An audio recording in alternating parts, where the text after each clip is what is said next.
Ukraine ఇప్పుడు ట్రంప్‌ని అడుగుతోందనాలా? ట్రంపే ఉక్రెయిన్‌ని అడుగుతున్నాడనాలా? $350,000,000,000 ఇప్పుడు ఏమైనాయో తెలీదు. $350,000,000,000 బైడెన్ హయాం నుంచి ఇచ్చినటువంటి అక్కడ జరుగుతున్నదేంటంటే ఒక తరహా మనీ లాండరింగ్. అమెరికా క్యాష్‌గా ఒక $150,000,000,000 ఆయుధాల రూపంలో $200,000,000,000 ఉక్రెయిన్‌కిచ్చింది. ఈ ఇవ్వడం వెనకాల కొన్ని శక్తులుంటారు. సోరోస్ గ్రూప్ అనాలా? లేకపోతే అమెరికాలోని స్వార్థపర శక్తులు.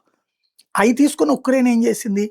అందులో ఒక 30, 40% వాడింది. ఆయుధాలు వాడింది, కొంత డబ్బులు వాడింది. మిగతాదేం చేస్తున్నది? ఆయుధాలనేమో ఉగ్రవాద సంస్థలకు అమ్ముతోంది.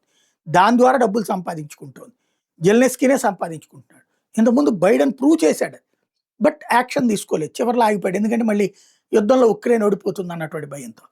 అట్లాగే ఇప్పుడు ట్రంప్ అట్లా లెక్క తేలిస్తే $350,000,000,000 మాయమైపోయినాయి అన్నటువంటిది లెక్క తేల్చాడు. ఆ లెక్కలు చెప్పమని ఉక్రెయిన్ అడిగితే, ఉక్రెయిన్ యుద్ధంలో వాడేసాం.